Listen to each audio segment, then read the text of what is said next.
See that shadow cross the mountain. Summer in the warbler's eye. Beauty never is forgotten, though the moment.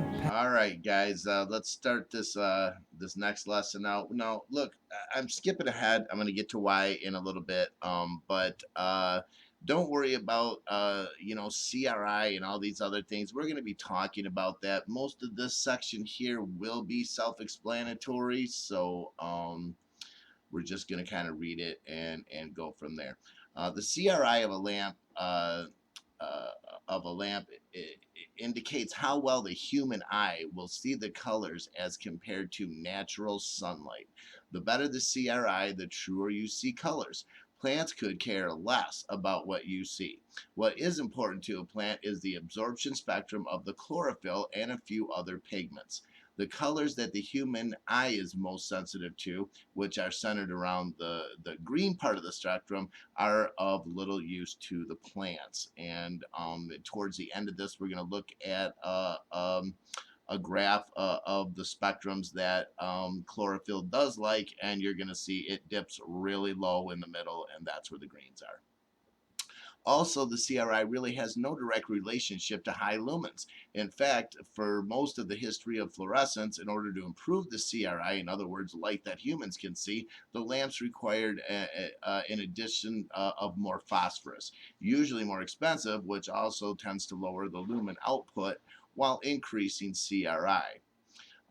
There are high lumen, high CRI lamps available. It's just that there is no direct relationship between the two things. So, don't get all wrapped up into a CRI rating when you're looking at bulbs, in certain bulb styles. And we're going to cover all of those in the lessons that should have been in between here and where we left off. But take it from, for now, just take it from me. Some lights really work off of lumens, and other lights work off of the plant's version of CRI, if you will. The low lumen grow lux lamps are designed to not waste energy in the green area, but to output mainly in the blue and red areas, where lumens have less value, but exactly where chlorophyll absorption range is. Now, this will be the first thing that you're just going to have to say, yep, Sylvania, I believe you, as you're looking at buying lights and stuff. But we're going to learn how to tell which exactly of those spectrums you want and how true that statement may or may not be in the future. To make things a little more confusing, the deluxe versions, Daylight Deluxe, Cool White Deluxe, Warm White Deluxe, all put out less lumens but have additional red phosphorus, which is better for plants, comma, not period, in the flowering stage, and we're going to get to that. Actually, since most fluorescent lamps are good for plants, some being even slightly better or worse, and since CRI is not a consideration, the best thing to do is this. Buy the cheapest high lumen bulb you can buy, as long as it isn't warm white. The WW warm white bulb has the least usable light of all. And then they got some other things, but the deluxe version of warm white does have good run contact, and that is okay. But that's kind of like your best worst scenario is a warm white that has a deluxe added to it. The exception to the above rule are the Grow Lux lamps. The seemingly really dim Grow Lux standard has low lumens but high plant value, and its output is exactly in the chlorophyll absorption range, not your eye's most sensitive colors.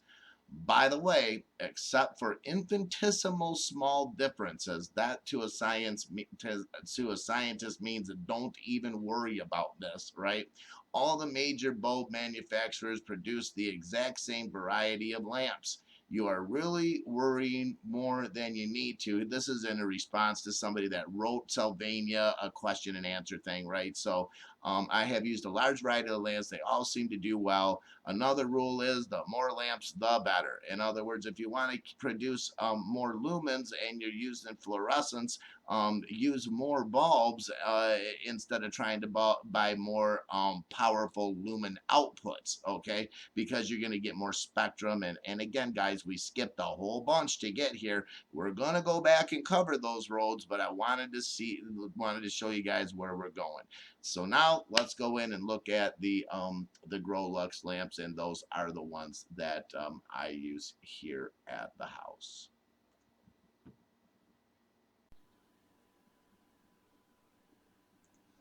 Okay, so we just got done, and they said something in that last section about Grolux lamps being the exception to the rule with which they were referring. So let's take a look at Grolux. This is the lights that I use in my veg. This is a product information bulletin from Sylvania, who produces Grolux bulbs. So here we go. Grolux Aquarium and Aquarium Wide Spectrum Fluorescent Lamps for Indoor Gardening. Fluorescent lamps for indoor gardening provide essential energy for germination, propagation, and growth, photosynthesis, chlorophyll synthesis, enhancing vegetation. Choice of lamps: Grolux Aquarium Wide Spectrum, or a combination of Grolux Aquarium and Grolux Aquarium Wide Spectrum. And then it says, like, where appropriate. But the bulbs that we use are actually a lamp that you can't find any information on, but I assure you I have the tag for it and everything. But it is the Grolux Aquarium Eco.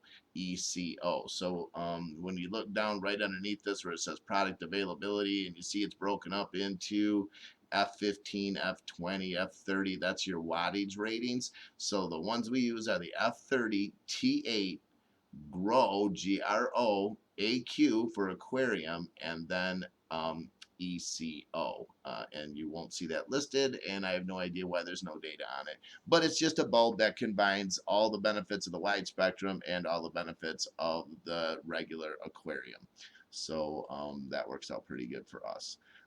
So let's keep reading. Sylvania's Grolux Aquarium and Grolux Aquarium Wide Spectrum Fluorescent Lamps provide the essential energy for use in indoor gardening applications. Light provides the energy that plants need to produce food or other substances required for growth and flowering. These lamps provide the types of light that are most beneficial for these essential processes. Now I'm just going to pause a minute here and just say this is why we're doing this video out of order. I want you guys to see where I'm heading. I want to head to where you know that when a manufacturer said these lamps provide the types of light that are most beneficial for these essential processes, basically the ability to produce food, flowers, or other things, right? That you'll be able to say, yeah, okay, prove it. So without starting with what's an atom and what's an electron and what's a photon and how does an electron make a photon and what wavelengths are there, and what are wavelengths, I just don't know how to get to this page without covering that stuff first. But we're skipping ahead so you can see where we are going to be ending up to where you're going to go, fine, prove it. So let's keep reading.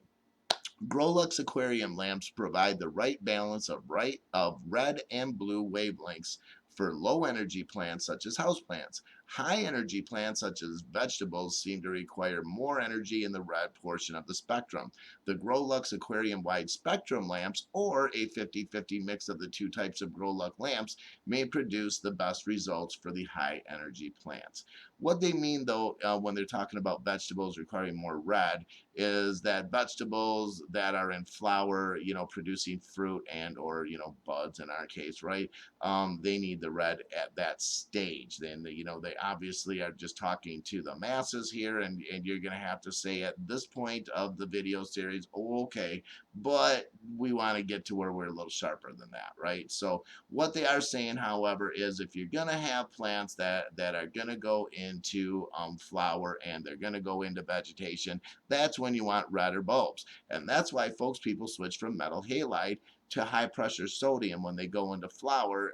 If you're just doing a one run all the time, one run, then I'm done, one run, then I'm done, one run, then I'm done, then you would want to veg under a metal halide and flower under a high pressure sodium, because the metal halide is going to give you a lot more blues, and the high pressure sodiums are going to give you a lot more of the reds, right? So, but for some of us that are not set up that way, and we're running a separate bedroom and a separate flower room, so that we can eventually get to, or already have achieved, a perpetual grow, to where every X amount of days you're taking one plant out and putting one plant in, and that's determined by the plant count that your state lets you have.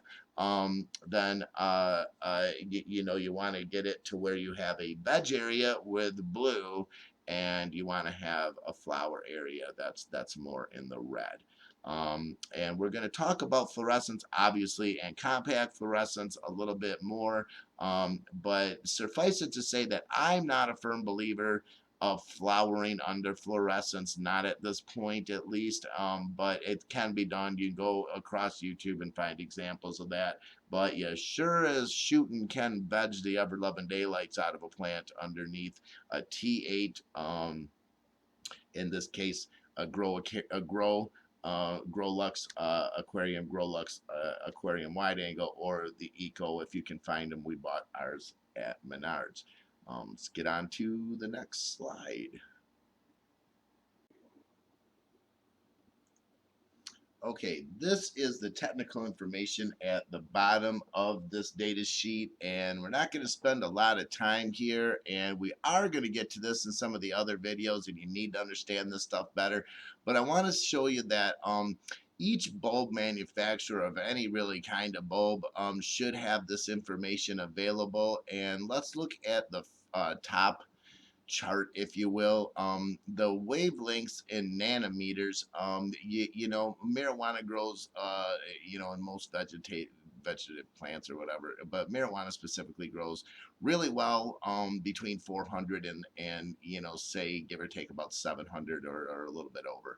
So you can see right here that these bulbs do cover the blue spectrum, which is more towards your 4s, and your red spectrum, which is all the way towards your 7s, into your 7s. So again, we're going to talk about all this stuff, but I wanted just to show you guys that, I want you to be able to look at this chart, and this is going to be a few weeks. This, guys, takes me a tremendous amount of time to do these. I don't have any good software. I literally have to photograph this off of a PDF, clip that photograph, or do a snapshot, then paste that into Microsoft Word, then take that in Microsoft Word, save that to a JPEG, then import the JPEG into a video software, at which point I record this audio, and then I have to put the audio over top of that track, save that for each one of these files, and then combine them at the end into one movie. So this takes a lot of time for me. I haven't been able to figure out an easier, simpler way to do this. So I just want to kind of have you guys see that you're going to be able to look at these charts for any bulb that's out there and say, yeah, that's what I need, or no, I don't.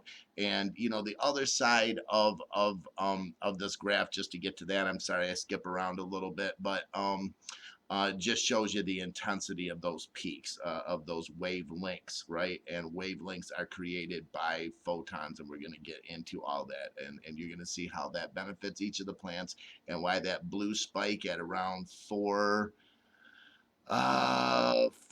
I guess, is real cool, and up again just before 700, or into the 700s. So there you have it.